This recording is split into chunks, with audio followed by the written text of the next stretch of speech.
The best meals are often ones you can catch yourself. And the Oregon coast is home to one of the Northwest's most succulent seafoods, the Dungeness crab. So we took to the coast and put our sea legs to the test.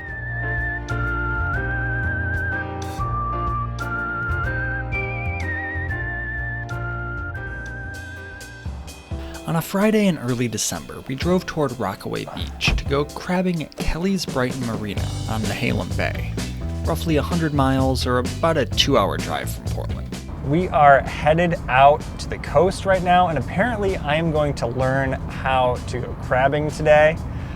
It is December, it is soggy, it is rainy, and the high is under 50 degrees today. So I'm not super optimistic for my crabbing prospects, but we're gonna meet up with an expert who is going to show me what's up. And I think that's going to improve my chances just a little bit here. What was once an old lumber mill producing spruce for U.S. aircraft during World War I is now a vibrant beginner crabbing destination and family-friendly marina that prides itself on giving newbies like me a great first crabbing experience. We met with Jason Jones, one of the marina's crabbing experts, who lent me some waders and agreed to show us the ropes.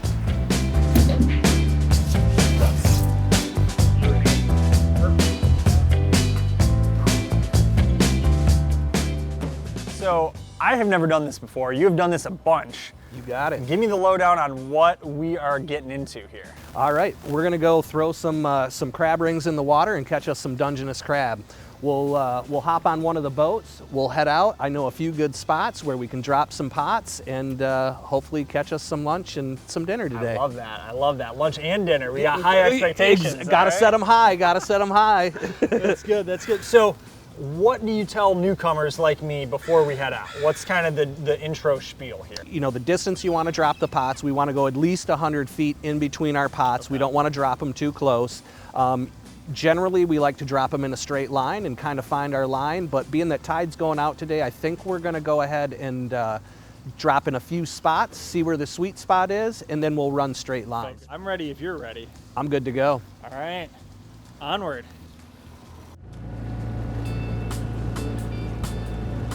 Is there a good crabbing season? We say any month that ends in ER.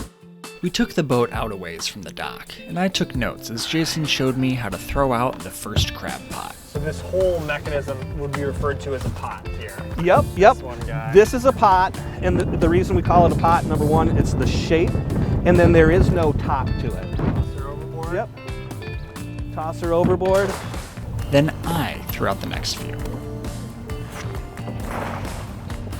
Here we go. You throw your pots, and once you throw about all three, it's been at least 10, almost 15 minutes. We'll boogie back. So when we get up here to pull that pot, we'll spin the boat around. That way we're going against the tide, and we don't have any slack in our line when we're pulling. You want a nice tight pull, that way nothing has an opportunity to try to escape.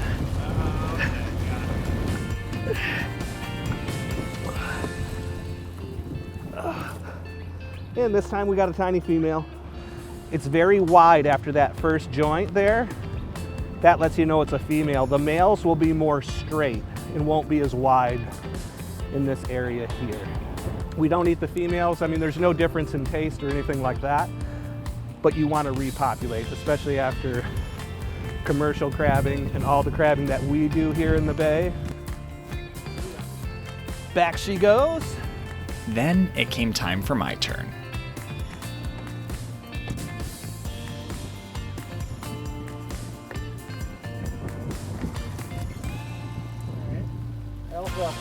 Okay, so we got another female, so we'll just toss her right back in as well. Back in we go. We kept coming up short with either female crabs or males not quite big enough to keep.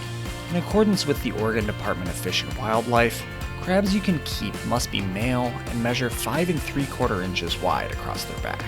This standard helps ensure a healthy population. I kept going with a few more tries. Oh, nada. Oh, we got nothing. That's a female. She gets to go back and repopulate. Same thing, we're about 1/4 inch shy. Oh no! My final pull comes up empty. Even though my last pot was empty, luckily my stomach wouldn't be, as the marina had plenty of big crabs ready to be cooked. And then drop them right in. The crab gets to be the star instead of, a bunch of spices and anything else. All right. I like to start upside down. I put my thumb right in the seam between the top shell and the bottom half. And if I hold that top shell still, all I have to do is just lift the crab right out of the shell. Wow. This is kind of that crab butter on the inside. And what that butter is fat that renders down during the cook process. So I'll just kind of lightly pull along the bottom. Those gills kind of pop right off of there. Boom. Oh, but this little guy right here that's in the shape of a star, that's the crab's heart. It's a delicious little piece of white meat, even a little bit sweeter than the meat, in my opinion. All right, here we go. Good stuff. Spot on. Lunch is served. I'm just like all in on this right now. I vowed that I was going to take part of it home. I am not taking any of it home. I am eating everything right now. And although I can't quite say I caught my lunch, I'd love to test my luck again and give it another go.